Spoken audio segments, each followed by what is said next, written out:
I don't see any benefits of it's so convenient. I can't find one. Where are they, Ryan? Like, I wake up at like 10:40, I log in, turn off the camera for just like maybe 5 minutes, quickly shower, I'm back. Wait. Don't even address it. So when we're in class, your camera's off, you're in the shower? Like, you shouldn't have said that. Like this morning. What just happened?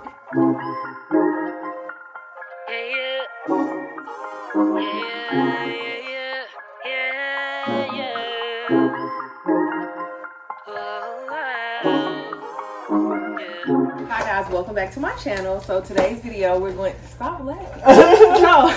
So today's video we're going to be talking about gap years. So I myself took like a 5 or 6 year gap. I don't know. He took what, 1 year? Took 1 year. 1 year, and then he went like straight through. So we're going to talk to you guys about that. So yeah, like, comment, and subscribe, and we're going to go ahead and go through the questions. Okay, so first, Ryan, do you want to like give your background, what school you went to, all of that? Yeah, sure. So I went to the University of Miami. I studied microbiology and classics, and I had intended to go to med school until I started studying for the MCAT last summer. And then I remember I got to the organic chemistry section, called my mom, was like, nah, I don't want to go to med school anymore, I'm going to law school. And so the spontaneous decision became, I guess, the driving force where I am right now. And I'm very happy with my decision. I'm glad I'm not studying organic chemistry again. Right. Okay. And Derek, they met you before, but one more time. Hello everyone, I'm Derek. I went to Elon University, which is in North Carolina, and I majored in political science with minors in African American studies and sociology. Yeah, I went straight through. I just graduated in May, so I'm here now. Okay, and I forgot to mention we're doing this like mukbang style because we were all hungry, so yeah. This is fire. This is fire. So next question.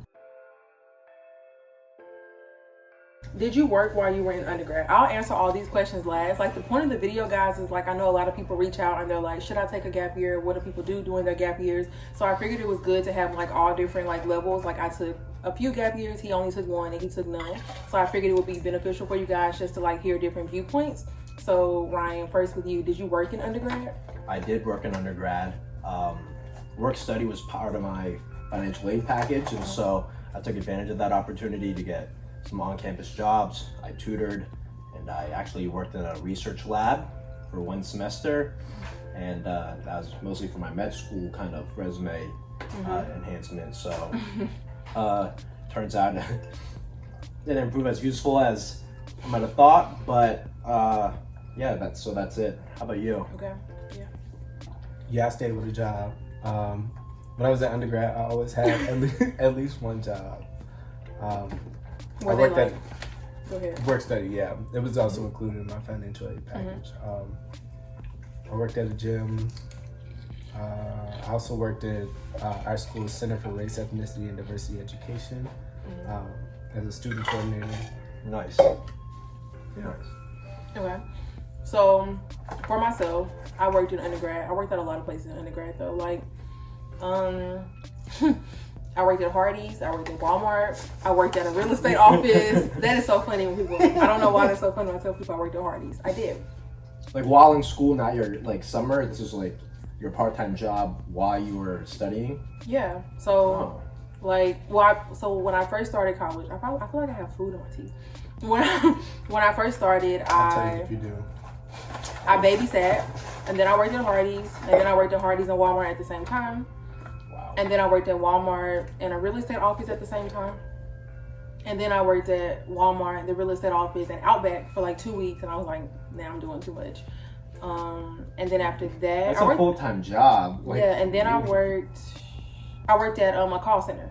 So yeah, I always worked like 40, 50 hours, like minimum. Like, I always was working. Even if it wasn't like one full-time job, I always was working full-time. So girl, when did you go to class? And I was always like full schedule too, like 4 or 5 classes. I had bills. Listen, my parents. So you went to all your you were able to maintain all of this. Yeah, like I did end up. So I ended up taking 1 semester off from school. That's why, so like, it took me 5 years to graduate, guys. I'm pretty sure I said that before, but it took me 5 years, really like 4.5. And then I also was getting my MBA too. So like, I got my MBA in a year, but it's because my last year I was also taking MBA classes. So it kind of all worked out. Like, it really still took me 6 years. You know what I mean? So yeah, I took 1 semester off because I had like some crazy stuff happen and I was just like stressed out. But yeah, I was always in class and stuff. I mean, my GPA would have been higher, I think, if I didn't work so much. But yeah, and then like, and I worked at a law firm. I don't know how I forgot that. I worked at a law firm for like a year and a half too. How did you forget that? I don't know. That's like the most important thing. So yeah, I worked at a lot of places. That looks really good. Yeah, y'all trying to act cute. Oh my God. Y'all better dig in. It actually does not. Dude, I can't. Just slobbers all over my face. Like, I can't. But okay, so I guess like the reason why I asked that though is like, and I guess I just talked about this, but do you think that your undergrad jobs helped you? Like, so we've only been in law school for what, 7 weeks or something maybe? But like, do you think anything you did in undergrad was helpful? Like, were you thinking about that when you were working in undergrad? Were you like, oh, I know you weren't, but like, were you like, I know I want to go to law school? I mean, no, I'm being serious. I mean, like, I feel like it made my application really unique. True. You know, the fact that I was in a research lab, I had these research positions, and kind of did this tutoring stuff also. I think it just kind of enhanced the breadth of it a little bit, and it's probably something that they don't see often. A lot of STEM majors, you know, oftentimes go get, I don't know, their masters or go to med school or dental school. So I definitely think it helped me out and kind of made me look like a diverse applicant, I guess you could say. I'm sorry. How about you? No, actually, so that's part of the reason I even got my job at the Center for Race, Ethnicity, and Diversity Education. We're just going to call it the CREED from now on because that's what I'm used to referring to it as. So originally I was working at our gym on campus, and I was just like, this doesn't feel like it's contributing to my ability to do anything in law school. This feels like just a job. So that was originally why I quit, but then I ended up applying for that job again so I could work both. But I did have that in mind because working at the CREE gave me a lot of hands-on experience with dealing with policy within higher education, which is practically modeled after government anyway. So it gave me a lot of that type of experience so that when I came into law school, I'd already had that type of experience, and I know that where my skill sets lie in that regard for post-grad. And you talked about that in your application, right? Like, you touched on that? Okay. Yeah, I don't really talk about my summer jobs. You just kind of like worked on your resume. My school jobs, yeah, I just put it on my resume. Did you guys put like for me, like, so I had my resume set up, it was like professional experience, and then I had like other jobs. Does that make sense? Like, did you do it like that too? I had like professional experiences, educational experiences, on-campus leadership, and then other jobs. Yeah, I had like work and research experience. Okay. And then all the other non-related, but like just to show that you were still busy. Yeah, plus an awards section. But I would say say that again. You had a what, Derek? An award section. I'm not ashamed. Anyways, so at Miami, I really needed a job. Everything there was so expensive. That makes sense. So I think it's probably a little bit different than Elon and Huntsville. Wait, did you guys say where you're from? Did you say where you were from? Did I miss? I'm from Alabama. Where are you from? I mean, I know, but tell them. Like, originally. I'm from Maryland. Thank you. She got editing skills. No, I'm leaving that in there. I'm from Richmond, Virginia. Okay. So, yeah. So, next question. Like, did you guys do other things? Like, so obviously we worked or whatever, but what, like, activities were you involved in? And do you think they were beneficial to your law school journey so far? Like, were you in SBA or club or sports, whatever? I was in like the Asian American Student Association. At least I was way more active my freshman and sophomore year. I was in Greek life, which is, I think, interesting. And I also was part of the math club, but mostly because one of my closest friends from Miami was like he was like really into the math club and he's really good at it, and so I'd go for the pizza for the meetings, listen to some good math, listen to good math does not sound. I'm sorry, this is hilarious. It does not sound. Well, like to be fair, I didn't understand anything they were talking about. Like it transcended everything that over I there eating pizza, like Yeah, I was like, wow, like nice. Like college was followed food. But nah, like other than that, I kind of just focused on my schoolwork and then all the other extracurriculars that the school didn't offer, so research and stuff like that. How about you? I was like the complete opposite. I was involved in so many things in undergrad, so many organizations. What?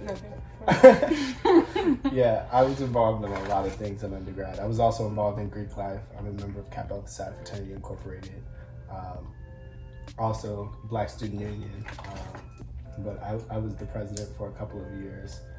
So that was an experience that tied me to a lot of other organizations. Like I participated in SGAs and all the other little organizations around campus that influence policy and things like that. So even my extracurriculars and things were still kind of law school focused, but I don't know, that's kind of what I enjoyed anyway at that time.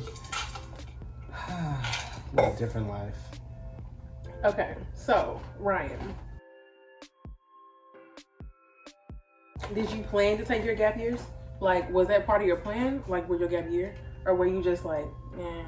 Well, or was it because you were taking the MCAT first? Yeah, I mean, going into my summer, my senior year, or even the start of my senior year, I kind of knew I was taking a gap year because I hadn't really decided what I wanted to do after school. I mean, med school is a huge commitment, so I mean, I was like only 80% of the way there. So that's when I decided I was going to take a gap year, and then, like I said, everything kind of changed like a month after I graduated. Yeah, I mean, it's a pretty easy decision for me. Right. Also, I needed more work experience under my belt. Like, even if I was applying to law school, I knew that for both of my applications, I needed a little bit more work-related experience. Or something. I needed to do something. Right? You felt like your application wasn't strong enough without you working more. Yeah. And so, I don't know if we're gonna touch upon this later, but I did work kind of like a business development sales job in like the very corporate environment. So like that was short lived because I ended up not liking it. So I stopped. Why not? Because I mean, part of the reason I even applied to law school is because I thought it was gonna force me to kind of think analytically, make me challenge me like intellectually to some extent, and like I wanted to think. So, when I was kind of doing business development, I was making calls, and obviously there's a strategy behind it and stuff like that. But for me, I needed something a little bit more hands-on, and more academic related. So, it was good. I needed to recognize that, like, I didn't like where I was at. I needed something more, and then that was more of a reason for me to apply to law school. In my opinion. That makes sense. And then. Okay, we already answered the other question. So, with that though, let me follow up. Did you save money from your job? Like, were you even thinking about that? Were you like, oh, I'm about to apply to law school, I need to save money? Yeah, first of all, law school applications cost a lot of money. Like, no, seriously. Like I spent, I wouldn't know. Like, it was expensive. Like, so, having a job prepared me for that financially, and also I knew that I needed to save money so that I could at least pay for things myself when I was in school, or now that I'm in school. Because I knew like getting loans was inevitable, and so being able to just mitigate the impact of that, that was critical for me at my saving kind of mindset. How about you? Did you work during your gap year, or what did you do during your gap year? You didn't take a gap year. I didn't, but I that's the one That's reason. why he's here. Yeah. He did not. That's the one reason that I wish I did. Like, I wish I had more money saved up. Me too, bro. Yeah, I feel like everyone's gonna say that in general, but yeah, I feel like if I had taken a gap year, I would have more money in my savings. But at the same time, Your Nothing. spending habits you wouldn't have. Okay, I don't spend that recklessly. That's what you wanted to say. I only have like little spurts where I spend too much money. Like the other night, What do you spend money on? I bought like a home gym the other day. I don't Like know if an that's a iron bad gym investment though. or like no, he did. bands? No, Yeah, I had bands already. But You're talking about like I a bench press. You got a bench press in your bedroom? No. Oh. I was like, what? No. I didn't spend that much money. But okay, so you said you would have wanted to take a gap year to save money. But what would you have done during your gap year? Like, where would you have worked? Do you know? You never even thought about it. I never thought about it. I always knew I was going straight to law school after I graduated. Is that because you think if you would have waited, you wouldn't have went? I do think if I would have waited, I wouldn't have went, especially like the times we're in now. So I'm thinking about going, for y'all who don't know, I'm thinking about going into like movement lawyering. And if I didn't go to law school, I probably would have been doing some type of work with a nonprofit in some capacity. And especially in the times we're in now, where there's a lot of social movements going on, a lot of social change going on, I feel like I would have gotten very engulfed in that work and wouldn't have come to law school for at least another few years. What's movement lawyering? I was going to tell him to tell people that because I'm Honestly, pretty sure other people are like, We're what? still figuring it out. Like, What does it mean to you? is it a real term? Yeah, so Okay. movement lawyering is all the legal work and background Nice. work that goes into helping organizations mobilize for different social movements. No, that's so What is funny? Is that a real term? Because he was like, I don't know. That's the way he did his that, hands. that was whack. Is that a real term? That was whack. Oh, you should Oh explain my this to me. God. No, it's all the background legal work that goes into arranging social movements, whether that be filing different motions and advising organizations to proceed one way. Like, say they're protesting. Excuse me. Knowing, okay, this is the paperwork you have to have in order to not have the police shut down your protests, or etc. Like all of the things that go into building social movements, that's what's encapsulated within movement lawyering. Boom. Is there like a movement lawyer that you look up to? This is a random question. It has nothing to do with this, but Couldn't even define it. I can't. Okay, it is a new term for me, but don't come for me. I would say currently no specific movement lawyer comes to mind, but also a lot of movement lawyers aren't in the face of the public all the time because a lot of social movements don't necessarily get the media coverage that they deserve. Thank you. As well as just the background work isn't always in the front. A lot. I think one professor I had this past week said something along the lines of movement lawyers do a lot of the work to push movements forward, but they're not the face of the movement because the people who are the face of the movement. that makes sense. Yeah, that makes sense. Okay. Okay, so next question for you, Ryan. Did you have letters of recommendations from 2 professors? Like, did you feel like that was harder because you took a year off, or was it like they still remembered you? So they definitely still remembered me, and and I honestly, like, my biggest piece of advice to a lot of underclassmen is to really go to office hours, even if you fully understand the material, because that allows you to develop relationships with your professors.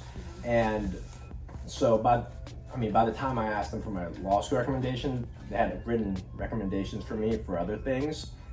Like, when you want a job your junior year, if you want an internship or something like that, like, you really need to start developing those relationships like immediately. So so I did that, and then I was fortunate enough to have a couple options available to me. And for certain schools, maybe I kind of structured what kind of recommendations I sent out, and That makes sense. yeah, I mean, That's good. how about you? Did you struggle with your recs, or? Not really. Elon was a very small school, and I have a very big personality, so just by nature, I connected with a lot of my professors. So a lot of them remembered me, and the ones I asked were very willing to write my letters of recommendation. There was one issue with one of them, but it didn't obviously What do you hinder me mean? from Like, getting into law they school. said something bad? No. Oh. I would never ask for a letter of rec from someone I thought would say something. But I've heard of people not knowing though. Like, I've heard of people. I feel like not, there's no way you don't suspect that a person does not like you. I don't know. Or maybe they like you, but they don't think you'll be a good lawyer. That's sabotage. Yeah, I don't need that there's energy in not my many life. professors. I feel like they'd rather tell you I will not write it because they're not comfortable writing it than writing you a bad recommendation. This is also a key I learned. Ask someone if they will be willing to write you a positive letter of recommendation.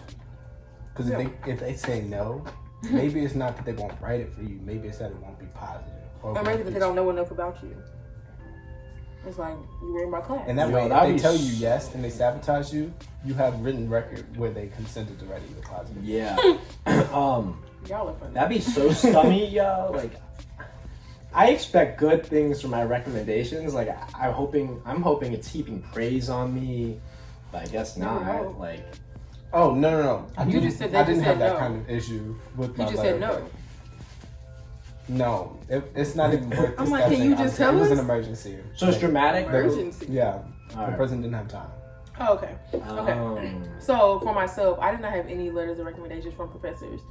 I don't even know if that's necessarily because I was out of school for so long. I think I definitely could have reached out to professors, but for me, that would have took more work for me because that would have required me to like find old papers and find essays and blah blah blah, and I didn't want to do that. So I had a letter of recommendation from my boss at the law firm I worked for, but it was kind of different though because I interned for her as well. Like my degree was in marketing, and she needed an intern for marketing, and then it just so happened that I also wanted to be a lawyer, so I got to do both. So she did one of my letters, and then my other letter was from my boss from IBM.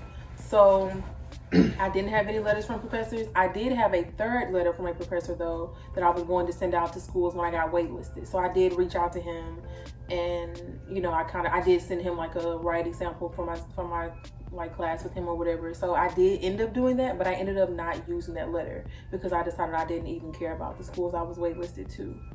So I will say, keep in mind though that if you are, I guess, like thinking about taking more years off, it may be harder for you to get letters from professors because they may not remember you after 5 years, 10 years. Yeah, I feel like a general. Even after 1 or 2, sometimes you never know. Isn't a general rule of thumb is if you work for like X amount of years after you graduate, you're probably gonna have to get your employer's recommendation. Yeah, but some people I know were out for like 5 years and they still just, because sometimes you really do have a professor that you like stay in touch with, like on Facebook or LinkedIn, and that's one thing too. If you do think you're gonna take 2 or 3 years off, just stay in touch with your professor. Like just reach out, add them on Facebook, add them on LinkedIn, tell them happy birthday, for real. Like just comment on the kids' pictures, stuff like that. Just stay in touch.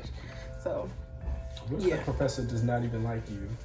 You comment on. Well, then you wouldn't be asking them for a recommendation, right? Didn't we just discuss this? And we also discussed that some people don't have a good gauge on who likes them or not.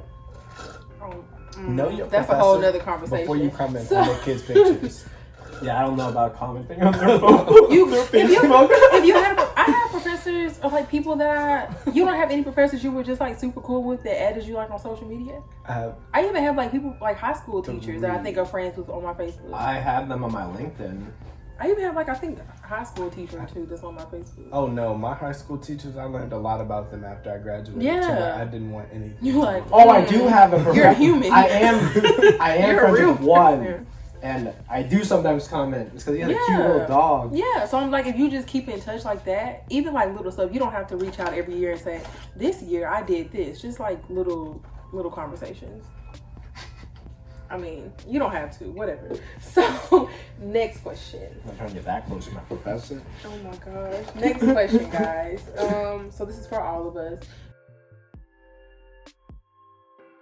Do you think you were good with time management before? And how about now? And I want to like compare this because like you're straight out, you had 1 year off, I had 5 maybe or something like that. So should like, we go this way? It doesn't matter. Since I had the least time out and then it goes in order. I'm I going feel to like answer I feel last. like y'all were very organized. Why do you feel like I was the least organized person in college? Like really? Things just got done because I could do them. Like it wasn't Okay. that I had to manage my time at all. Granted, I did have a calendar that I used for about a month out of every semester, just because after a while I got lazy. But I did have a lot of things going on, so I have reminders and things for like places I needed to be. But in terms of like schoolwork, I was very disorganized when it came to that. I just kind of did it when I had time. And for the most part, it was always on time and good quality. So I don't know. Being in law school now has really showed me what time management looks like. I'm not great at it yet. Don't get me wrong. I'm not special when it comes to time management, but I'm working on it pretty much daily and trying to get better. But that's probably the thing that I'm working on and learning the most right now is time management and how important it is. Okay, Ryan. So I honestly think that I was a little bit better with time management in high school. And there's a reason for that. So I went to the University of Miami. There's a lot to do. It's kind of, you're exposed to a new culture. Or if you've never gone to Miami, I highly recommend it. And so maybe the first year I was kind of retaining old habits, as in, class ends, I start my homework, I do my studies, and then maybe at night I have some free time. Oh, that's cute. Yeah, No, because that is high school. It's like you go to class, you come home, you do your homework, you watch TV, and now you do it all again. That's not what I did in high school. I mean, would come home and not do my homework. And I would grind. Really? Because I played sports also, so I had to squeeze it all into kind of this 4-hour time period before bed. Okay. But then once I started to understand, I guess not understand, but get into schoolwork a little bit more, or school a little bit more, getting more involved, kind of also making new friends and going out, I realized that I lost a lot of my time management skills because I could just get away with it, cramming and stuff like that. Yeah. Kind of just figuring it out, when you have a problem. So when I got to law school, I immediately thought this is kind of like high school from a time management perspective. As in, I go to class all day, and then once class ends at 5, I'm immediately, getting ahead of my reading sometimes. I mean, sometimes. That's Other nice times, maybe I'll wait, what time does your class end? Mondays, I'm in class till 6:30. Wednesdays, I'm in class at, I might get out at 6:55. What time do you start? We have the same schedule we have all the same day. schedule I besides just him. have one extra class on Mondays. Okay, yeah, so you gotta time manage harder. Oh my god, I was dying. Yes, but no, anyway. I'm starting to get into the groove of things. I've been so many years out from actually having a structured schedule. I'm forced to use my calendar, my planner now. I used to use it a lot in high school. I use it every day now. And wait, did you not have a structured schedule at work? Yeah. What do you mean at work? When you worked that year when you were off, was it like a 9 to 5? Yeah, but I kind of just went from 9 to 5, and then I go home, and I really wouldn't have that many obligations. Then COVID hit, and I was really not having any obligations. I was started to help out at kind of a family business, you could say. But I mean, it was very standard. It was I had so much time on my hands, so I didn't really have to worry about time management. Right. But so basically, law school hit me like a train, and I'm just starting to ride in and go forward. But how about you? Are you good at time management? I feel like you have a lot more experiences under your belt. Maybe you've developed, certain skills. That's cute. So, obviously, when I was at IBM, when I was working in the office in Raleigh, it was definitely go to work, whatever, it wasn't 9 to 5. It was kind of around that time. We weren't strict schedule. It was more so when you're done, you can leave or whatever. But I would say that working from home the past 2 years, you would think that would have prepared me more for Zoom and being online for classes, but not so much. Because with me being at home and working from home, I got all my work done, but I could really make my own schedule. Of course, if I had meetings, I had to be in meetings at certain times. Technically, yes, I was supposed to work from 9 to 5, but if I wanted to wake up at 11, I could do that. If I wanted to work at midnight, I could do that. So I think working from home actually kind of screwed me up. I kind of wish I did come straight from the office to going to law school, because now I really class starts at 10:45, 10:40. I'm just brushing my teeth. So How do you wake up? Kind of a problem. 10:40. Yeah. You're lying. Yeah. It's really a problem. Dude, it's so Because- convenient. No way y'all It's wake too up at convenient 10:40. to just It's log because in. I I'm used literally to wake doing- up at 9 a.m. No, see, every I day. think that's the problem though, and I'm gonna talk about this in my video, like about my whole experience. But just touching on it quickly now. How do I say this without sounding like a spoiled brat? I'm used to doing what I want, and now I cannot do what I want anymore. Like I'm used to working when I felt like I was good at what I was doing. People didn't really bother me.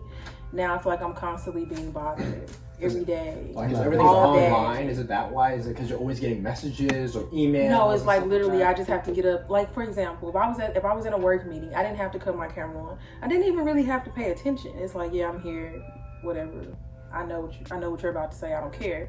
I have to actually care. I have to actually listen. I have to have my camera on. I have to be engaged. I have to learn. And so I would say that's one disadvantage I would say of taking the gap years, which a lot of people may not agree with, but for me, like I was set in my job. Like it was a career for me. Like a lot of people, that is their career. Even though it wasn't what I wanted to do, a lot of people do procurement. Like that's their career. Like they've been in it for 20, 30 years. So, and I had got like good at what I was doing. Like people really didn't question me because they knew what I was doing. Like, you know like when you get good at something, people don't bother you anymore.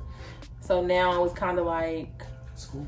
yeah. So now it's kind of like, oh, I really have to pay attention. I have to be engaged. I have to like network. I have to care more about what people think. Like I have to reach out to people. Not saying that I don't like talking to people. Like obviously I make friends, but I have to make a bigger effort now, and I have to actually care now, and I have to actually wake up and brush my hair, which barely do that still. So yeah. Honestly, Yeah. though, I think if there was no coronavirus, you wouldn't have No, that I same worked experience. I worked from home for the past 2 years. Really? Yeah. I moved to, so I live, so FYI, yeah, so like I started working at IBM August 2016. In August 2018, I moved to Atlanta and I worked from home from like August 2018 to August 2020. So I worked 2 years in the office, 2 years at home. Obviously, all my other jobs before that, though, the real estate office, the law firm, the call center, those were all in person, obviously. So like I know how to work in corporate America. I know how to flip the switch, but it's just different. I was really used to doing what I wanted to do, guys. And I can't do that anymore. I'm a student again, and I'm almost 30. And then monopolize your time. Nah, but you're so. But there are benefits too. We'll talk about it in a second. There's benefits from it. From what, Zoom? No, there's benefits from being older and being in law school too. Yeah, I was gonna say definitely not from Zoom. No, I don't see Really? any I think benefits of it's Zoom. so convenient. I can't find one. Where are they, Ryan? Like I wake up at like 10:40, I log in, turn off the camera for just like maybe 5 minutes, quickly shower, I'm back. Wait. Don't even address it. So when we're in class, and your camera's off, you're in the shower. Like You shouldn't have said that. like this morning. What just happened? Like this morning, like but like I get back usually in time, right? Because I'm hustling. Honestly, what's Can going I on ask a right now is question? madness. But can I ask a question? You shower in class. No. The fry just fell But off you my know what? chicken. I start my shower before class. Wait, but what makes this so funny? So when you were getting cold called this morning, had you just got out the shower? Oh, in Daxton? Oh, Because that would explain a lot. yeah, so That was so rude. bro. He knows what I'm Because talking about. if he wasn't, He knows what I'm talking about, though. Yeah, Because so. you, this morning, you were like, I don't know. You didn't even try. You're like, I don't know. Dude, I had no idea what the answer was. no, he waited a lot longer, so he didn't know than I would have. No, you did. And then I was Daxton was like- like, our professor was like, we got to keep the class moving. I was like, just Ryan was say like, no, I don't know. 'cause I don't know. then. I don't either. know. Yeah, I was like, I'm gonna have to go to code council.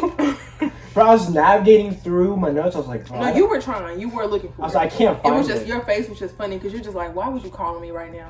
Why would you do this to But me? he warned you ahead of time. He said, did say, Mr. Moon, I'm coming to you next. I was there though. I really tried. I was like, all right. And you're lucky I put you on game because you were really about to be shocked if I didn't tell you were about Oh to get. my I'm not God. I'm not afraid to get cold called. It was just this morning. It was kind of rough. So Like, did you just get out the shower? I just need to know. Because that's going to make this so much more maybe funny like for me. 2 more minutes. Like there's a gap because I made my coffee. That's why I actually turned off my camera so I can get my coffee that I made while I was in the shower. How do you And make so, coffee in the shower? I put it under my Keurig, and then you get in the shower. get in my and then you come shower, back. I and do it's that. back. Yeah, it's quick. Y'all take quick showers. No. It's aggressive though. I don't make My coffee. I don't drink my I don't coffee take when coffees. it's like burning hot. I don't take coffees. I don't drink coffee. Yeah, I don't know what that was about. I put ice in mine. I use don't know. this. I'm still hungry. I just So I had got freaking ice. lettuce. But for real, the Next fried question. fell off my chicken. Oh, I need well, this to be addressed. Like, that's the show chicken them. and that's the fried. Show them. That's the chicken. That's the fried. Y'all. Fried Y'all still driving us crazy. chicken. Can you see? We're going Fried crazy. chicken. We're going crazy. But no, Silly. so to talk about the positives though, like I will say that like it is easier. I would say probably like to like zone in and be like, okay, no, like on Fridays, for example, it's easy for me to wake up at like 9 and then like from 9 to 5, like really like just do all my notes, all stuff like that. So I definitely think it's helpful for that reason. I think also like I'm not like, I don't speak up much in class, but I'm not like scared to. I just don't. So I think that like I'm more comfortable now like talking out loud to people and stuff. I think that's the benefit of like having been in corporate America, having to do like, I've had to do speeches before in front of like clients, like 20 or 30 people, like where we're trying to get like deals. So I've done all that before. So that I'm not uncomfortable about that. I'm not uncomfortable about like, I don't know, like even getting stuff wrong. It's just like whatever. But I don't know, it's just weird. I think maybe my background just makes it weird. Maybe if you were somebody that's really coming from like 9 to 5 office, it would be easier. I know I talked to this one guy. He was telling me that like he literally works as in law school from 9 to 7, Monday through Friday. And on Saturday and Sunday, he does not touch anything related to law school. I can't do that. I tried to do it that 1 week. Remember I told you I was going to do that? I was just like, I did that. I'm about to lose my mind. Like, it's, I was I a couldn't week do ahead. it. I couldn't do it. I was like, I need a break. Like, I have to give myself some type of night where I can just sit in my bed and do nothing. And I didn't like that. I needed to like take a walk. Like I couldn't just do law school 9 to 7 Monday through Friday. It didn't work for me. I'm sorry. So like when people say treat it like a job, that didn't work for me. It may work for you though. For me, I was like, no, I'd rather just read something on Saturday. I need 1 night free to myself. I feel like when lockdown ends, I'm gonna try to see right That's now. a good point, though. Right we don't now, have anything to do. Like right now, I do my homework sometimes on Saturdays and Sundays. But imagine if I had opportunities to like go out. And That's stuff. a good point. Maybe because LA isn't open either. Like I know a lot of places, a lot of people I've been talking to, like y'all are 75% open. LA is not playing those types of games. Like we can't do anything, so we might as well study on Saturday and Sunday. Yeah, even when we went to get this food, there was no one sitting inside, and there were like 4 people inside until like LA is not. They're not. We're not playing around. But I also don't have a car, so I'm really. No, you have a car. Your car's not here. Okay, I don't have a car with me. Either way, I don't have access to a car, so I have nowhere to go. So pretty much my weekends consist of studying and Right. like the only day I really relax is Friday, and that's because like I don't even do in the day time during on Friday I have class. So afterwards, instead of wasting a whole separate day of relaxing, because after Friday I'm exhausted anyway mentally, I just take Friday evening off and then just crank out like maybe 7 or 8 hours worth of studying on Saturday, and then studying on Sunday afternoons as well. But in terms of positives, You can't think of one right now, can you? I can't. I'm not. I don't know how to explain to y'all. It's just a big adjustment. Like I said, I'm gonna do like the whole video and the Instagram live and all that for you guys. But law school is just different. Like, don't let anybody tell you that it's anything like undergrad or even a master's degree, because it's not. I have my MBA. It's not. It's different because like you really spend all your time reading. You just read all day. It's a whole new subject too. It is, and it really is. Whole new subject. It really is like learning a whole new language because, like the first couple weeks, like Saturday, I would read and get maybe a week or 2 ahead. But then when it came time for class, I had no idea what I had just read. Like I read the material, but like I couldn't regurgitate it to you, and that's also partially like why I'm still kind of apprehensive about cold calls and just talking in class sometimes, because like certain classes I feel very comfortable speaking in class. Like, I don't have a problem. I just either may not do it or may not get called on. But other classes, there's so many new terms and things that you're expected to regurgitate to them in applied manners. Like today in criminal law, where he was looking for like different He was looking for certain words. He was like, yeah, but say it this way. And we're like, it's hard to remember off the top of your head what those terms are until you've heard them applied by someone else sometimes. And so for me, I haven't heard them applied enough times to get the hang of it, because professors move very quickly. They do. Some move really slow, but some move very quickly. Like the faster they move, sometimes it's helpful, but sometimes it's really not. So something else though that I wanted to touch on is like,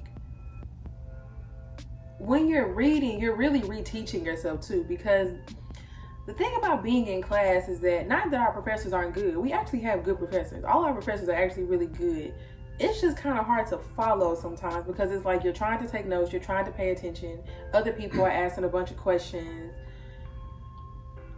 There's a chat going on. So it's like, I feel like when I'm reading, I'm reteaching myself, especially on Fridays. Like, that's why on Fridays I write all my notes, because I write my notes, but I type all my notes on Friday, because I feel like I have to reteach myself.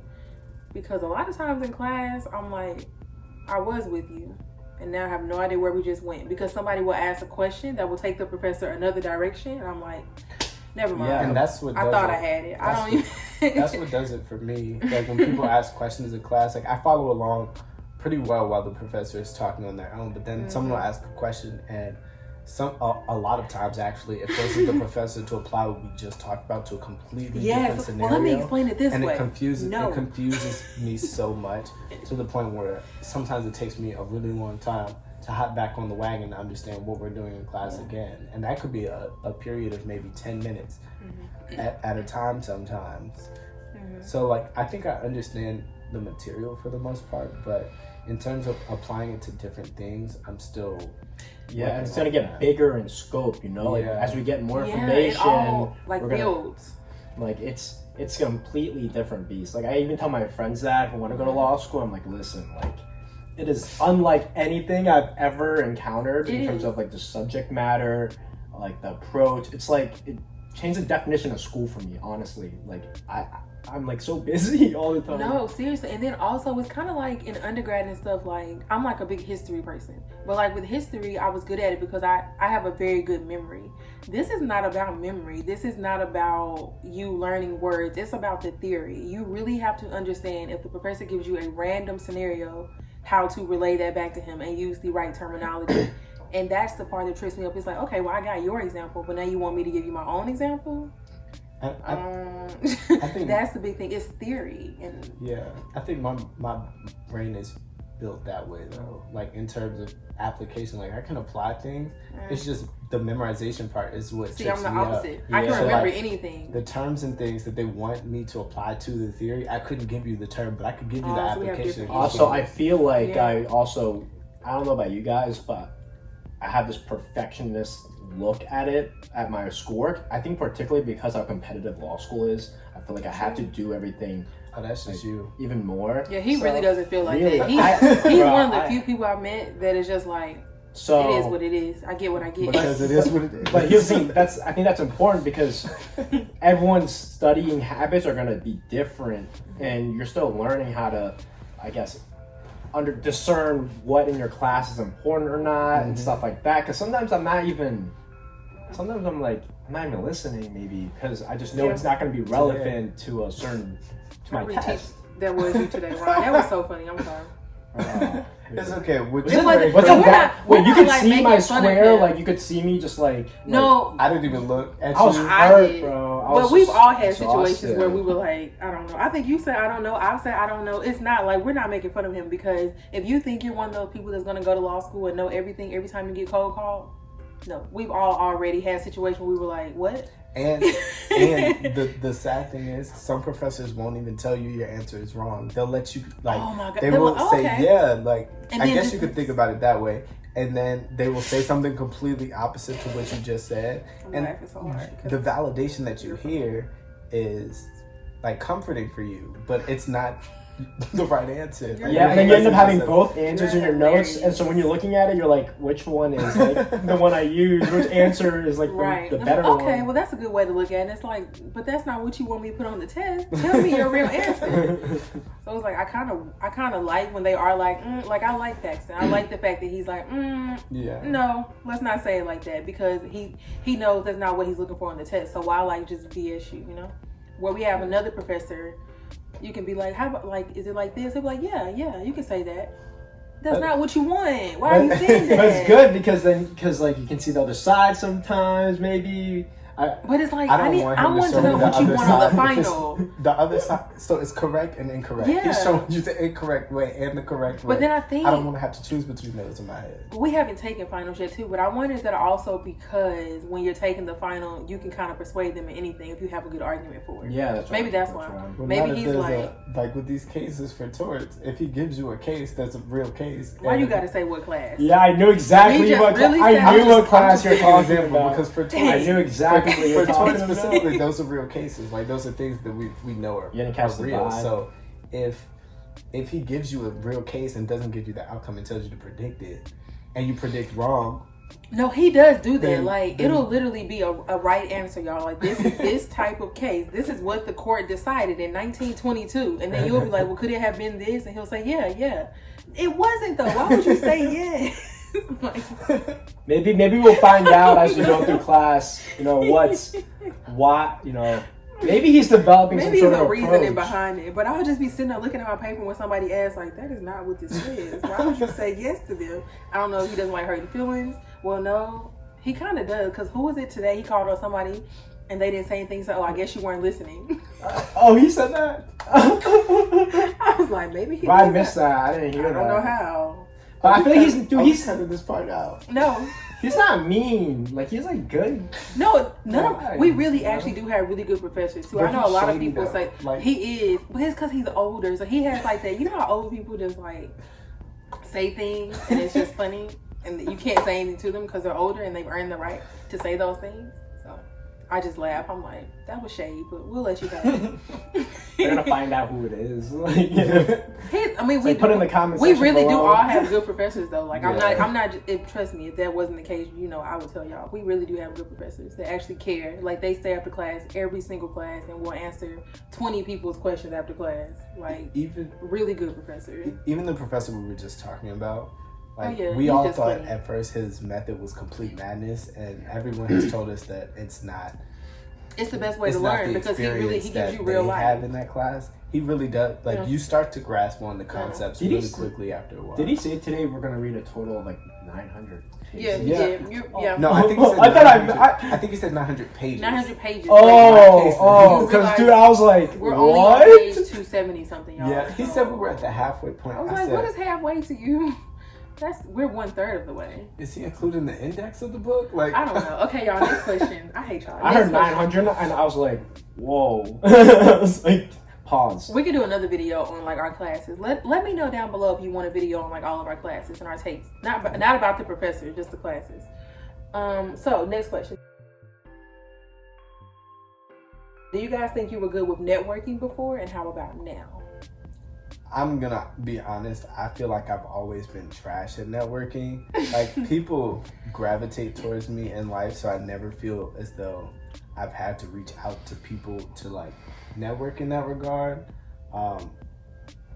But since I'd say late junior year to about now, I've had to work on it. I'm not good at it by any means at all.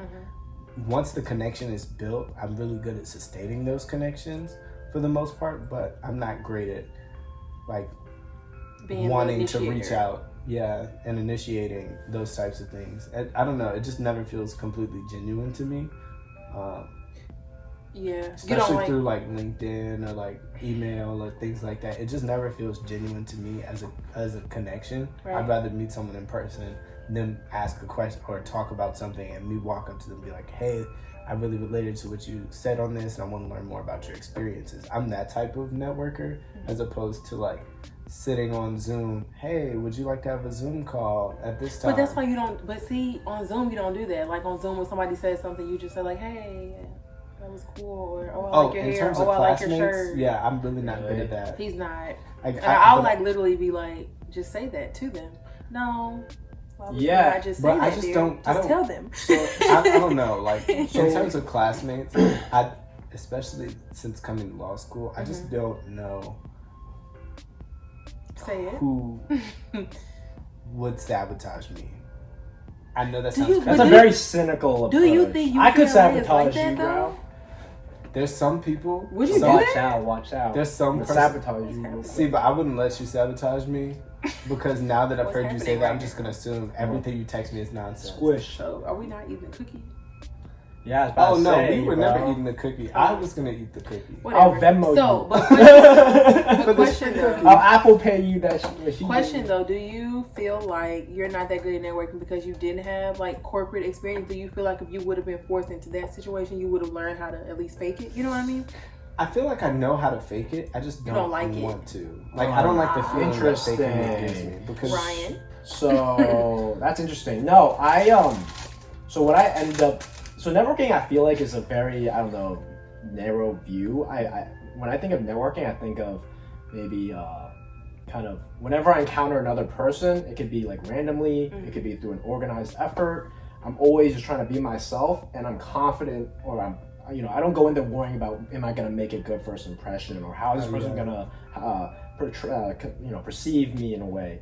I think something I learned as I got older was that for the most part, people are just looking to understand who genuinely you are. You know what I mean? So when you can resonate with someone on like a very emotional level, at least, have them talk about maybe something that's personal to them or something.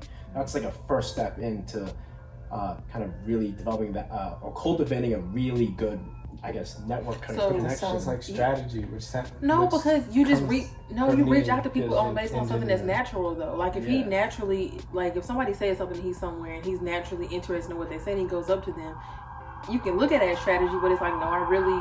You gotta have This is an LA. You gotta have to have like an open mind. You know what I mean? Like because You otherwise, just never know. and also one thing that I like to do is get enough like I'm sure you can relate. Like when you get more experience under your belt, you kind of get better at networking. Just like talking to people. Yeah, you know what I mean? Like, But you'll say that to me because like we'll be in class. I'm like, oh, so and so texts me. You'll be like, how do you have her number? And I'm like, I don't know. I just have her number. I don't know. I think it's natural. It's just a natural thing. Like I just naturally, and I'm not even like I wouldn't say I'm a friendly person, but I'm not a friendly person, but I can make friends easily. Does that make sense? Like. You have good vibes. Yeah, like I naturally, I'm not like if somebody sees me, they're not gonna be like, like I naturally just like talking to people. But that also doesn't mean that I'm going to continue to talk to people that I didn't vibe with. I know how to build natural, meaningful, real relationships. Yeah. For me, it's just like this whole quarantine thing, like having to reach, like you have to network digitally, and I don't like that. Okay, so you feel like if you were at an event. Yeah, I could okay. reasonably and most likely will go up to whomever and talk to them. I'm a very talkative person. Sure. You know that. I like to talk. I like to meet new people, but like meeting new people online is like awkward. It's awkward, especially if it's like professional things, because a lot of like professional opportunities are built through real relationships, and real relationships are better sustained in person. And like you can't really catch people's vibe. That's what I'm trying to say. I'm like when you're around people, you can kind of see like, or even like I've made friends off of like negative and positive things. Like I've been in meetings before at work, and we'll both just be sitting there like, and then we'll make a friend. Now we're friends because we both thought this meeting was pointless. So I mean, like I get what you're saying. You can't read people the same. Exactly. Yeah, I get what you're saying. Also, like that makes sense. I feel like a lot of being social is like this idea of confidence or whatever. I think that's kind of like a habit, being like or kind of have. I don't know. I think being social, kind of putting yourself out there is a habit that you kind of build over time. And you go to college, and you kind of work on it. But when quarantine hit, for me at least, I felt like I was losing kind of, I don't know, my social skills in a way where I kind of felt, like if I were going to talk to a stranger, for example, like I felt rusty, like because I haven't done it in so long. So I get what you're saying. Like that is weird to think about though. Like so when the world does open back up, are we going to be in like public places? Like I don't know how to talk to people anymore. Imagine the kids who grew up during this time. They're not gonna have the same skills, yeah. And they were already it's saying just like the being kids' social homeschooled. skills were getting worse anyway. But it's just like, have you ever, and this is no shade to anybody, but have you ever heard people say that though, that kids that are homeschooled don't have as good as social skills, which is not always true, but I've heard that before. Like people say that. You can find some studies on that. Yeah, that's why like they say do sports and stuff if you're in homeschool, so you can still interact with other kids. But now you don't even have attendance these sports. You can't do sports either. Yeah, so you it's can't like, do anything. Like let's say you have stage fright. Like I think that's a habit. You could do sports in Virginia. Really? In Alabama too. They have like not in LA. Baseball. Dude.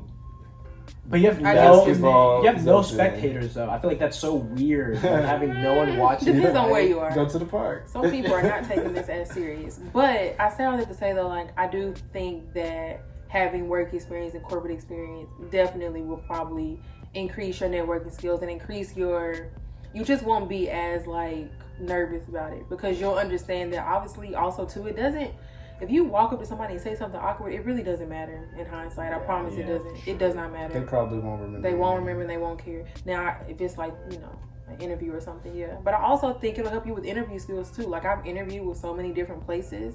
I think that like my interview skills are probably more polished than some people's as well, which will help me when we start talking about jobs, hopefully. Hopefully. One day. I don't know. OCI, all that stuff looks different right now. So. What's OCI? It's like 2L thing, but even like we'll do a whole nother video on all those terms. Leave me some, comments down below on what else you want to know about. But I'm thinking this by Ryan is like, I won't be part of that. I'll be watching. No, I've heard, and I'm not gonna say this. Or never mind. I'll say this off camera because I don't know if it's true. What? You can edit it that out. They're hiring 2 L's right now instead of us. Are you gonna cut this out?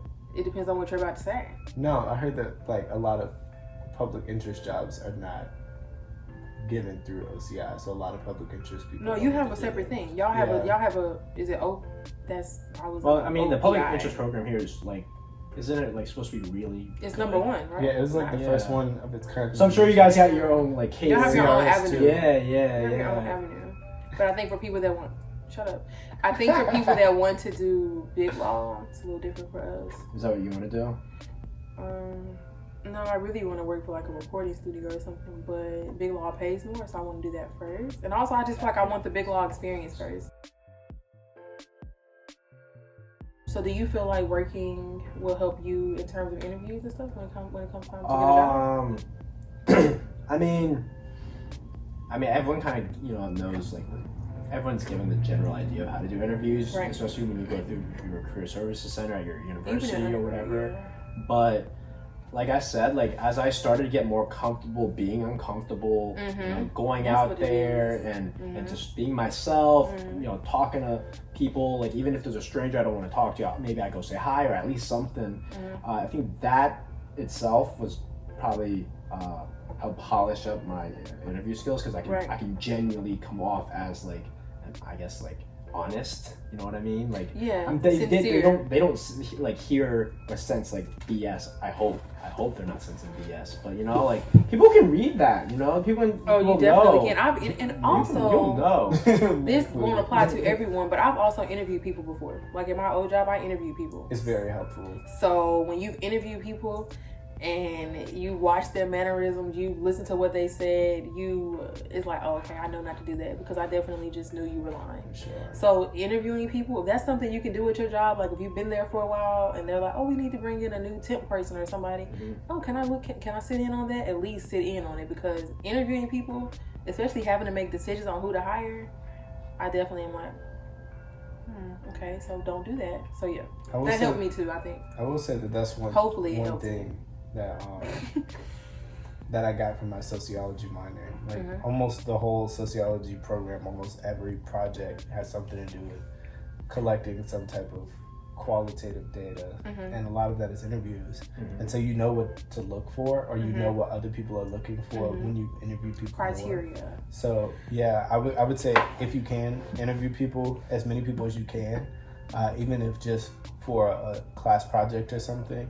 And pay attention to like the things you look for, the nonverbal cues, nonverbal cues. Yeah, nonverbal cues really are very body language is And another thing too, guys, this is like a side note but related. When people are interviewing you, yeah, they care about your skills, they care about your work experience, they care about your degree to an extent. What people really care about is, are you going to fit in this office? If I put you over there in that desk, is everybody else around you going to be like, why did you hire them? That's what people really care about. You have to fit in. It's a cultural fit. Everything is about culture. If people don't want to work with you, your skills don't matter. Yeah, also you don't want to work somewhere that you're not going to it needs to be a fit for you too. Yeah, so you gotta kind of have to be yourself, you know? Yeah. Plus your skills are on the paper. Outside. The resume, That's your cover letter, all of that is kind of in front of them as they're interviewing you. They want something different. Yeah, that they can't like just read about. Exactly. Like they know who you are. They know what school you went to. They know your GPA. It's like, okay, tell me something I don't know from this piece of paper. Exactly. So yeah, I think that having gap years will help you with that for sure. I think having even 1, 2 will help with that. Do you think if you would have done like as many gap years as I did, that you still would have went to law school? Do you think you would have been like, never mind? I think, well, for me, I think my biggest benefit out of my gap year was having the time to think about what I wanted to do. At least gave me time. So maybe 9. If I had taken more gap years, I would have found 9. something that. I did not take 9. You took how many? 6? I almost cussed. Wait, 4? Wait. You technically never gave. I graduated undergrad in 2014, graduated with my MBA in 2015. So technically speaking, I like to say 5. I said 9. I'm like, dang, how old do you think I am? I'm not gonna answer that. Smart boy. Yeah, I'm not gonna answer We that. talked about that. I'm not gonna Smart answer that. He's only saying that because he told him not to, not because he really thinks I'm old, guys. Nah. We had a conversation about this before this started. But here's the thing. Well, imagine if you really liked your job before this, right? Would you? would it have been hard to leave? Yeah, I do think about that too. That's what I thought about. So. Like if I really like work, I mean, liked it in terms of like the people or the money? Because I did like one of those two things. Like if I really liked it? Yeah, because like maybe I didn't hate it. I'm not gonna the lie. grass is greener on the other side. For me, it was more like I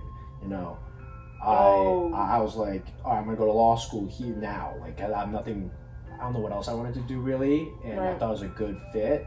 But let's say I took 2 more gap years, I found a job with good direction and that's something I liked. You could grow. Maybe change, right? So if you're gonna take your gap year, you just have to be open to other.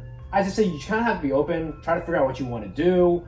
Figure out maybe, or maybe have a little bit more foresight and think about what you want to do during your gap year. Also, like job wise or experience wise. Make it meaningful. Make it meaningful, and then from there you kind of just kind of just stay grounded and take each day. I get what you're saying. You know what I mean? Like, but see, I think that depends on the person too, because I know for me, like, I've wanted to be a lawyer since I was 6. So I don't think there's any job I could have got that would have ever made me change my mind. Like, I could have been making, okay, let me not lie. But if you're making like, don't put numbers on anything, y'all, because people are gonna watch this. Yeah. No, I don't care. I already did a video about my salary and stuff in my past job. I don't care about that. I hope I get cut out of that. I don't. No, I'm not saying that. I'm just saying, like, I think for me, I don't know. I don't even know if it would have been money. Like, obviously, if I became a millionaire when I still had went to law school, the answer is probably no. Like, I think most people would say that. Let's be real. Because money gives you the ability to do a lot of things. Like, for instance, if you became a millionaire, the things you want to change, you could do that with your money. A lot of it. Some of it. I could do a lot of it in a small area. Yeah, that's what I'm saying. So I feel like a certain amount of money will make most people change their mind about a lot of things. Unfortunately, that's how our world works. But for me, like, I don't think there's any job I could have got that would have made me be like, I'm not going to be a lawyer now. Because at my job I was getting promoted. I was doing good. Everybody liked me. It was nothing. I didn't leave on bad terms at all. So there was nothing wrong with it. It was a career for most people. I could have definitely grown there. But it's just like, this is not what I want to do. And I was even doing contracts. I was looking at contracts every day. I still don't want to do procurement. So what was your 5 years? I was there. Why did you do your 5 years? There. Why did I work there 4 years? Why was your gap year so? Why did you take so many gap years? So when I first graduated in 2015, I moved to. This is like for him, but if you guys haven't watched my other, I'll put my other videos up so you guys can see. But I'll go through it now too. But So when I graduated in 2015, I moved to Raleigh that June. So I graduated May, moved that June. My plan was to go. What? Why are you laughing? Did y'all know each other before you guys got to law school? No. Raleigh is not near Burlington. It's like an hour apart. What does Burlington have to do with anything? Because that's where my school was. Yeah, he goes to an hour away. Come on, keep up. I was so lost. I was like, how did you guys become friends? And I'm over here thinking about Burlington Coat Factory. Why would I be there? I don't know. What's wrong with Burlington? Oh, so now you're too good for Burlington. Let's not talk about it. They just never organized. But anyway, when you said Raleigh, I just thought of that song. You know, the one that goes, North Carolina. Yes, I do. P.D. Pablo. But so when I moved there, my plan was to go to UNC. So I was going to move there, live there for a year to get in-state tuition, go to law school in 2016, 17, something like that. Whatever year it would have been. But then I ended up, so when I first moved to Raleigh, I worked at another job. And then I ended up getting hired at IBM. And then when I realized that IBM was going to make me permanent, I still hadn't saved any money up or whatever. I was like, okay, I'll give IBM a year. And then it just ended up turning into 4 years because I kept getting promoted and they kept paying me more. And I still hadn't saved any money. Still actually ended up not saving any money. Look, but hey. Wow. Yeah, I ended up being happy making the money I was making and just spending it. I still didn't save any money. But I think that working there for 4 years and literally being able to say, I saw healthcare contracts, I saw retail contracts, I saw manufacturing contracts, I've worked with in-house lawyers every day. I think that definitely helped my application for sure. So I don't regret it. I don't even regret like the people I met, the relationships I made. But did I like it? No. So I can see in how like school can be super, like I guess new. I mean, or like unfamiliar now that you're coming back into it. True, I felt the exact same though. I was like, I have to get back into the groove of things.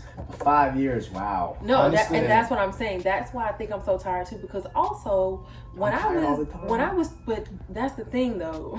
I'm not that old, but still, when I was 22 and 23, 21, 20 in college, I could procrastinate like crazy, stay up to 5 a.m. and get something done.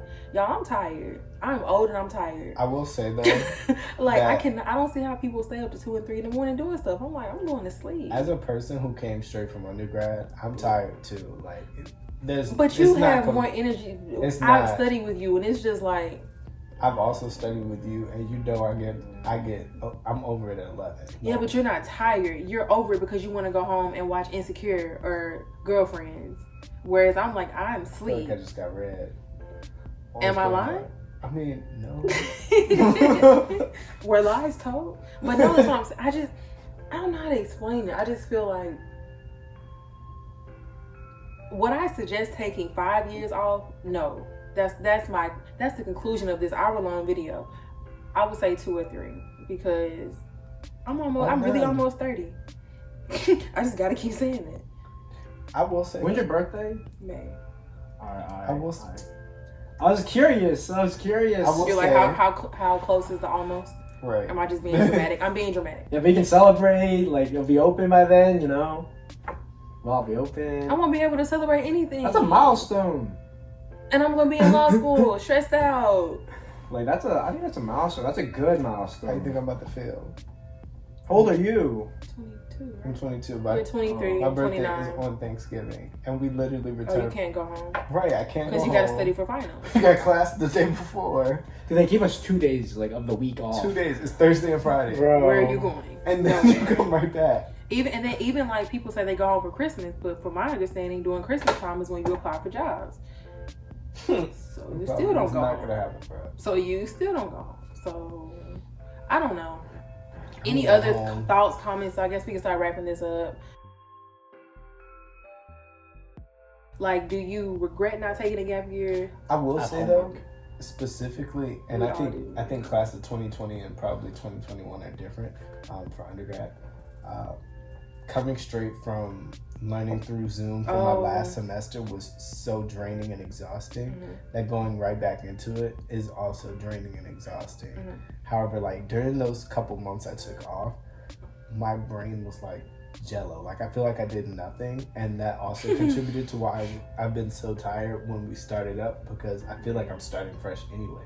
Because I mentally checked out after, like, because you were graduating, so you were on, you were in school, but I wasn't. By the time you're I was in school, but I wasn't there. Yeah, So like coming back here is it's still a shock because I was in school, but was I really? Especially because you had already got admitted, so it's kind of like it is what it is. I got admitted it doesn't in matter January, anymore. so the whole semester I didn't care. Whereas right now it's like, and that's another thing too. I think when I was at work, like I said, I was used to not caring. I don't know how to explain it. Like I was good at what I did, but I did not really care. And now I really have to sit there on Zoom and pay attention and listen and care. I will say, which is it's not a bad thing. I don't know how to explain it. It's not a bad thing. It's just really different, y'all. Obviously, I don't regret nothing though. Like it is what it is. Same. I don't regret it. It's an experience that's gonna be hard to get through. Yeah. Just in general, it's like watching. I think it'll pay off. Hamilton, for sure. But it's rewarding. Like at the end, you realize like, wow, that was an experience I would not trade. But it's like getting through it. It's so long. Is it good? Okay, just pick any movie. I've never that's saw that longer before than in my 2.5 life. hours. Titanic. Wait, why? Why are we saw picking a that. movie? I'm talking about the experience of getting through it. Like watching a long movie. Like yeah, the movie was good when you look back, but in the process, you're just like, how much longer is on this movie? Yeah. But you're kind of enjoying every process a little bit. I kind of like the material. That's what I was just about to like, say. It's weird though because sometimes in every class we talk about stuff that can be interesting. It's just like. It's just never ending. That's the word. It's the reading. Yeah, it's like the synthesizing. Oh, I also feel like it's because it's all new to us. Like, and if we were talking about criminal law like 2 semesters into law school, where we already knew these terms, we could probably toy around with the concepts more. But because we don't even know the terms, everything is completely fresh. It's like they have to baby us through it. If you really think about it. I get what you're saying, but I get what you're saying too, Ryan. We made it sound bad, but we're all doing. Shut up! It is bad, but it's like it's like something that's bad that you can tell the reward is going to be worth it, though. That's what I'll say. I don't know if Derek agrees. I'm not going to look at him. Not going to make eye contact. Enjoy working out, or you might not like the process, but you like what it gives you. Really? Yeah. Well, it's like sports. You might start really bad and hate it, but once you get good, maybe I'll like enjoy it. I don't know. I do. But, I mean, I have heard 2L and 3L is completely different though. I've heard 1L is just going to be like brutal. It is what it is. Some people make it, some people don't. I hope I make it. I'm gonna speak it into existence. I was just about to say we are going to. I'm gonna make it. But yeah, I gotta make it. I have exactly. I'm about to make it. But okay, guys. So I didn't mean to cut y'all. This is my plan A. I don't have a plan B. What? I said this is my plan A. I don't have a plan B. I can't go back to a job. Another note. Yeah, facts. If I'm bottom of the class, I still gotta graduate, bro. I don't care. No, but for real. but I'm not letting that happen. That's not happening. Another thing I was gonna say, the worst case scenario, I guess a benefit of having work experience in a certain field is if you did not do well in law school, you could go back to that field. Worst case scenario. Don't waste your money. Do well. Yeah, I'm like worst case scenario. I'm trying to think of other benefits here. I don't know, taking a gap year. So yeah, in conclusion, guys. For myself, I don't regret taking my gap years. I definitely think I gained like beneficial experience for sure. I definitely think it helped me with networking, time management. Obviously, I don't get up in the morning because I'm just being lazy. I could work 9 to 5. I probably could do it. I just don't want to. I didn't say I work when I get up at 9. I hate you. And then, yeah, I mean, I don't know how to explain it. Ask like specific questions down below, guys, because like I definitely just think it's different. I think only taking 1 year off, you're probably like. It probably was easier for you to get back into it, whereas 5 years is going to be a little harder. Straight out is probably like, okay, whatever. I was just doing this 3 months ago. So, you know, it's just going to be a different perspective. It's not saying it's going to be easier for any of us. It's just going to be different. So, yeah, if you have any questions, leave those down below. I hope this video was, I don't know if it was necessarily helpful. I hope it was insightful. And, yeah, like, comment, subscribe, all of that. And I will see y'all in my next video. Bye, y'all. Follow me on Instagram, dluster1126. Subscribe, like, comment. All that. Do you want to give me your Instagram? Nah. Follow him at Mayan Room. Nah. Is that what it really is? Okay, bye y'all for real.